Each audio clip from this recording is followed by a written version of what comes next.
राजीव जी दिल्ली से। राधे राधे महाराज जी। महाराज जी आपके चरणों में कोटि कोटि प्रणाम। महाराज जी भगवान एवं देवता जी में क्या फर्क है?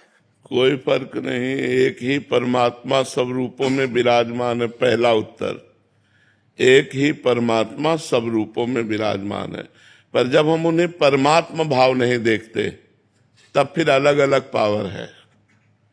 एक बार उपनिषद की कथा है, सब देवता दैत्यों पर विजय प्राप्त करके बड़े आनंद में उत्सव मना रहे थे।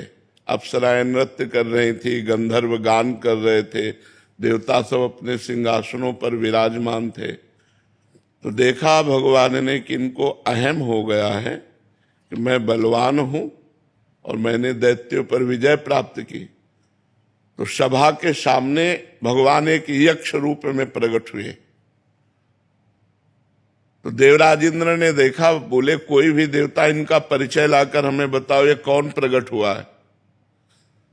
तो सबसे पहले वायुदेव प्रकट हुए। बहुत बलवान देवता है, विश्व में वायुदेव से बढ़कर कोई बलवान नहीं। जैसे वायुपुत्र हनुमान, पवन पुत्र हनुमान है ना, तो सबसे बड़े बलवान वायु देवता।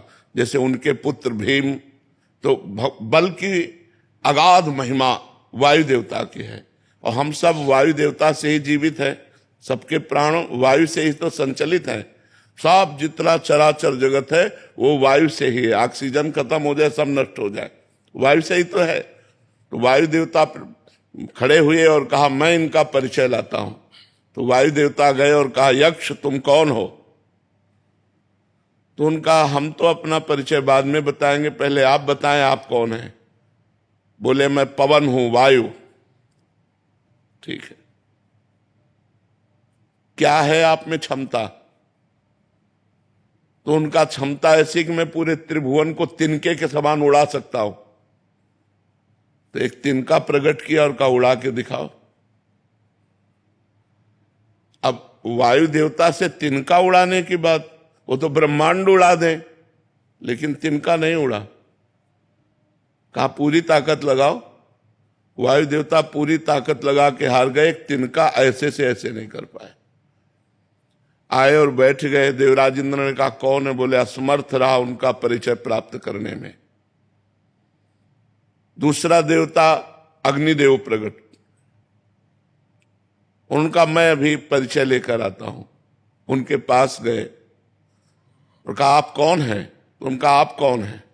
तो उनका अनल, हुताशन, अग्नि, इन नामों से मेरा संबोधन होता है। बोले आपकी सामर्थ्य? बोले त्रिभुवन को उपले की तरह जलाकर भस्म कर सकता हूं। सब अग्नि से ही जीवित है, क्योंकि जठराग्नि के रूप में अग्नि भगवान ही सबके उदर में विराजमान है। अगर जठराग्नि न हो तो पानी भी न पचे तो हम जीवित ही न रहे। तो उसी तिनके को कहा तुम भस्म करके दिखाओ। तो अग्नि देवता से तिनका भस्म करने की बात, तो उनको रोष आ गया और तिनके की तरफ देखा, कुछ नहीं हुआ। पूरा पावर लगा दिया, कुछ नहीं हुआ।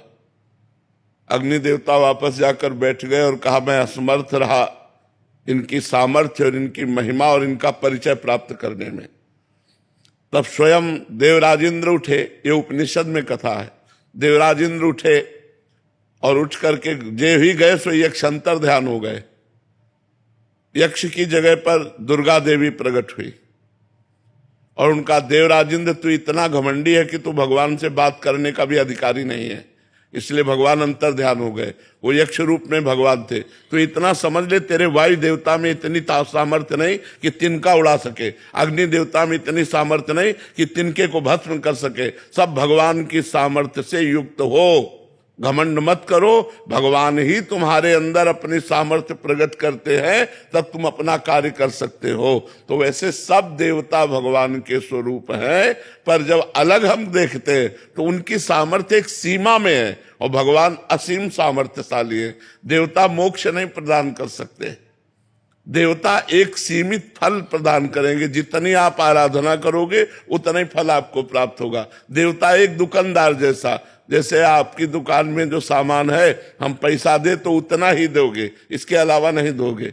तो जितनी आप तपस्या करेंगे, जिस देवता के लिए जितना पूजन करेंगे, जितना आप आराधन करेंगे, उतना ही वो फल दे पाएगा। इसके आगे उसके सामर्थ्य नहीं। और जब हम भगवान मान के करते हैं तो फिर भगवान उसकी इच्छा की पूर्ति करते हैं। समझ पाए आप?